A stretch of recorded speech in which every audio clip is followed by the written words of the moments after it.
Hi friends, ಇವತ್ತಿನ ಅಮ್ಮನ ಲೋಕ ರೆಸಿಪಿಲಿ ನಾನು ನಿಮಗೆ 3 ನಿಮಿಷದಲ್ಲಿ ಬಿಸಿ ಆಗಿರೋವಂಥ ತುಂಬ ಟೇಸ್ಟಿ ಆಗಿರೋವಂಥ ಎಗ್ ಬುರ್ಜಿಯನ್ನು ಕಮ್ಮಿ ಇಂಗ್ರೀಡಿಯೆಂಟ್ಸಲ್ಲಿ ಯೂಸ್ ಮಾಡಿಕೊಂಡು ಎಗ್ ಬುರ್ಜಿಯನ್ನು ಯಾವ ಥರ ಮಾಡೋದು ಅಂತ ಹೇಳ್ಕೊಡ್ತಾ ಇದ್ದೀನಿ.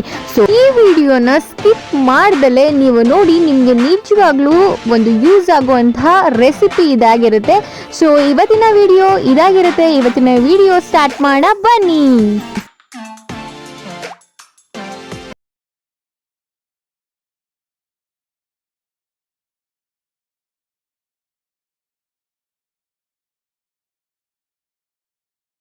ಫ್ರೆಂಡ್ಸ್, ಲೆಸನ್ ನಂಬರ್ 1, ಗ್ಯಾಸ್ ಸ್ಟವ್ನ ಆನ್ ಮಾಡಿ ಅದ್ರ ಮೇಲೆ ಒಂದು ದೊಡ್ಡ ಬಾಣಲೆ ಇಟ್ಕೊಂಡು ಅದಕ್ಕೆ ಒಂದು 8 ಟೇಬಲ್ ಸ್ಪೂನ್ ಅಷ್ಟು ಅಡುಗೆ ಎಣ್ಣೆ ಹಾಕ್ಕೊಂಡು ಇದರಲ್ಲಿ ನಾನು ಒಂದು 6 ಮೀಡಿಯಂ ಖಾರ ಇರುವಂತಹ ಹಸಿರು ಮೆಣಸಿನಕಾಯಿನ ಸಣ್ಣದಾಗಿ ಹೆಚ್ಚಿ ಇದನ್ನ ಫ್ರೈ ಮಾಡ್ತಾ ಇದ್ದೀನಿ. ಫ್ರೆಂಡ್ಸ್, ಇದನ್ನ ಫ್ರೈ ಮಾಡ್ಕೊಳ್ಳೋದ್ರಿಂದ, ಎಣ್ಣೆಲಿ ಫ್ರೈ ಮಾಡೋದ್ರಿಂದ ಈ ಒಂದು ಖಾರ ನಿಮಗೆ ತಿನ್ನಬೇಕಾದ್ರೆ ಖಾರ ಅನ್ಸಲ್ಲ. ಸೊ ಆದಷ್ಟು ಎಣ್ಣೆಯಲ್ಲಿ ಚೆನ್ನಾಗಿ ಫ್ರೈ ಮಾಡಿ. ಅದಾದಮೇಲೆ ಸಣ್ಣದಾಗಿ ಹೆಚ್ಚಿರುವಂತಹ ಈರುಳ್ಳಿನ ಹಾಕಿ ಚೆನ್ನಾಗಿ ಫ್ರೈ ಮಾಡ್ತಾ ಇದ್ದೀನಿ. ಫ್ರೆಂಡ್ಸ್, ಈ ಒಂದು ಫ್ರೈ ಮಾಡ್ತೀರಲ್ವಾ, ಈ ಒಂದು ಮೆಥಡ್ ಮೇಯ್ನ್ ಆಗಿ ಎಗ್ ಬುರ್ಜಿ ತುಂಬಾ ಚೆನ್ನಾಗಿ ಬರುವಂತಹ ಒಂದು ಪ್ರೊಸೆಸ್ ಆಗಿದೆ. ಸೊ ಇದೀಗ ಗೋಲ್ಡನ್ ಬ್ರೌನ್ ಆಗ್ತಿದೆ. ಇದು ಗೋಲ್ಡನ್ ಬ್ರೌನ್ ಆದ ನಂತರ ಇದಕ್ಕೆ ನಾನಿಲ್ಲಿ ಅಚ್ಚ ಖಾರದ ಪುಡಿಯನ್ನು ಹಾಕ್ತಾ ಇದ್ದೀನಿ. ಸೊ ಅಚ್ಚ ಖಾರದ ಪುಡಿ ನಿಮಗೆ ಕಲರ್ ಅಷ್ಟೇ ನಿಮಗೆ ಇದು ಇರುತ್ತೆ, ಖಾರ ನಿಮಗೆ ಆಗಲ್ಲ. ಖಾರ ಬೇಕಂದರೆ ಕಾಶ್ಮೀರಿ ರೆಡ್ ಚಿಲ್ಲಿ ಪೌಡ್ರು ಹಾಕ್ಕೋಬೇಕು. ಸೊ ಅದಾದಮೇಲೆ ನಾನು ಇದಕ್ಕೆ ರುಚಿಗೆ ತಕ್ಕಷ್ಟು ಉಪ್ಪು, ಅಂದರೆ ಈರುಳ್ಳಿಗೆ ಎಷ್ಟು ಉಪ್ಪು ಹಿಡಿಯುತ್ತೆ ಅಷ್ಟು ಉಪ್ಪನ್ನು ಹಾಕಿ ಫ್ರೈ ಮಾಡ್ತಾ ಇದ್ದೀನಿ. ಅದಾದಮೇಲೆ ನಾನಿಲ್ಲಿ ಒಂದು 6ರಿಂದ 8 ಮೊಟ್ಟೆಯನ್ನು ಹಾಕ್ತಾ ಇದ್ದೀನಿ. ಫ್ರೆಂಡ್ಸ್, ನಿಮಗೆ ಇದು ಒಂದು 8 ಮೊಟ್ಟೆನ ಯೂಸ್ ಮಾಡೋದ್ರಿಂದ 4 ಜನ ಅಚ್ಚುಕಟ್ಟಾಗಿ ಇದನ್ನು ತಿನ್ಬೋದು, ಅಂದರೆ ಚಪಾತಿ ಜೊತೆ ಅಥವಾ ಸೈಡ್ ಡಿಶ್ ಆಗಿ ತಿನ್ಬೋದು. ಸೊ ಈ ಒಂದು ಎಗ್ ಬುರ್ಜಿ ಅಥವಾ ನಿಮಗೆ ಕಮ್ಮಿ ಕ್ವಾಂಟಿಟಿಲಿ ಬೇಕು ಅಂದರೆ ಕಮ್ಮಿ ಕ್ವಾಂಟಿಟಿ ಎಗ್, ಮೊಟ್ಟೆ ಅಥವಾ ಈರುಳ್ಳಿಯನ್ನು ಯೂಸ್ ಮಾಡಿ ಮಾಡ್ಕೋಬೋದು.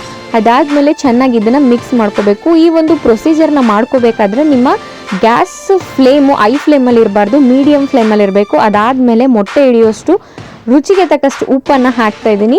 ಸೊ ಫ್ರೆಂಡ್ಸ್, ಉಪ್ಪು, ಹುಳಿ, ಖಾರ ಇದೆಲ್ಲ ನಿಮ್ಮ ಅಭಿಪ್ರಾಯಕ್ಕೆ ಬಿಟ್ಟಿದ್ದು. ಖಾರನೂ ನಿಮಗೆ ಜಾಸ್ತಿ ಬೇಕು ಅಂತ ಹೇಳಿದ್ರೆ ಕಾಶ್ಮೀರಿ ರೆಡ್ ಚಿಲ್ಲಿ ಪೌಡ್ರನ್ನ ಯೂಸ್ ಮಾಡಿದ್ರೆ ನಿಮಗೆ ಖಾರ ಜಾಸ್ತಿ ಆಗುತ್ತೆ. ಸೊ ನಾನಿಲ್ಲಿ ಒಂದು ಅಚ್ಚ ಖಾರದ ಪುಡಿಯನ್ನು ಹಾಕ್ತಾ ಇದ್ದೀನಿ. ಸೊ ಹಸಿರು ಮೆಣಸಿನ್ಕಾಯಿನೂ ಅಷ್ಟೇ, ನಿಮಗೆ ಹೆವಿ ಖಾರ ಇರೋದಾದರೆ ಒಂದು ಅದು ಖಾರದ ಪುಡಿ ನೆಸೆಸಿಟಿ ಇರಲ್ಲ. ಇನ್ ಕೇಸ್ ಏನಾದರೂ ಒಂದೊಂದ್ಸಲ ಹಸಿರು ಮೆಣಸಿನ್ಕಾಯಿ ಖಾರ ಕಮ್ಮಿ ಇರುತ್ತೆ, ಆ ಥರ ಹಸಿರು ಮೆಣಸಿನ್ಕಾಯಿ ಆದರೆ ನೀವು ಇದಕ್ಕೆ ಖಾರದ ಪುಡಿಯನ್ನು ಆ್ಯಡ್ ಮಾಡ್ಕೊಳ್ಳಿ. ಅದಾದಮೇಲೆ ಈ ಥರ ಆದಮೇಲೆ ಇದಕ್ಕೆ ನಾನು ಕೊತ್ತಂಬರಿ ಸೊಪ್ಪನ್ನು ಹಾಕಿ ಚಪಾತಿಯೊಂದಿಗೆ ಸರ್ವ್ ಮಾಡ್ತಾ ಇದ್ದೀನಿ. ಫ್ರೆಂಡ್ಸ್, ಟ್ರಸ್ಟ್ ಮೀ, ಎಷ್ಟು ಚೆನ್ನಾಗಿರುತ್ತೆ ಈ ಒಂದು ಎಗ್ ಬುರ್ಜಿ ಅಂದರೆ. ಕಮ್ಮಿ ಇಂಗ್ರೀಡಿಯೆಂಟ್ಸ್ನ ಯೂಸ್ ಮಾಡಿಕೊಂಡು ಇಷ್ಟು ಚೆನ್ನಾಗಿ ಕ್ವಿಕ್ಕಾಗಿ ಟೇಸ್ಟಿಯಾಗಿ ಆಗುವಂಥ ಎಗ್ ಬುರ್ಜಿ ಯಾರಿಗೆ ತಾನೇ ಇಷ್ಟ ಆಗಲ್ಲ. ಫ್ರೆಂಡ್ಸ್, ಈ ಒಂದು ರೆಸಿಪಿನ ತಪ್ಪದೆ ನೀವು ಮನೇಲಿ ಮಾಡಿ ರುಚಿ ಹೇಗಾಗಿತ್ತು ಅಂತ ಕಮೆಂಟ್ ಸೆಕ್ಷನಲ್ಲಿ ತಿಳಿಸಿ.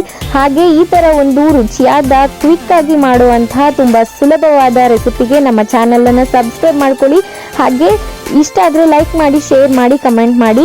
ನೀವು ನಮ್ಮ ಅಮ್ಮನ ಲೋಕ ರೆಸಿಪೀಸ್ ಚಾನಲ್ಗೆ ಸಬ್ಸ್ಕ್ರೈಬ್ ಆಗಿಲ್ಲ ಅಂದರೆ ಪ್ಲೀಸ್ ಸಬ್ಸ್ಕ್ರೈಬ್ ಆಗಿ. ಇದರಿಂದ ನಮ್ಮ ಎಲ್ಲ ವಿಡಿಯೋಸ್ ನಿಮಗೆ ನೋಟಿಫಿಕೇಶನ್ ಮೂಲಕ ತಲುಪುತ್ತೆ. ಹಾಗೆ ನಮ್ಮ ಪ್ರತಿಯೊಂದು ವಿಡಿಯೋಗೂ ಕಮೆಂಟ್ಗಳನ್ನು ಮಾಡಿ ಆಕರ್ಷಕ ಬಹುಮಾನಗಳನ್ನು ಗೆಲ್ಲಿ ಅಂತ ಹೇಳ್ತಾ, ಫ್ರೆಂಡ್ಸ್, ನಾನು ನನ್ನ ಮುಂದಿನ ವಿಡಿಯೋ ಜೊತೆ ನಿಮಗೆ ಸಿಗ್ತೀನಿ. ಅಲ್ಲಿ ತನಕ ಟೇಕ್ ಕೇರ್ ಆಲ್.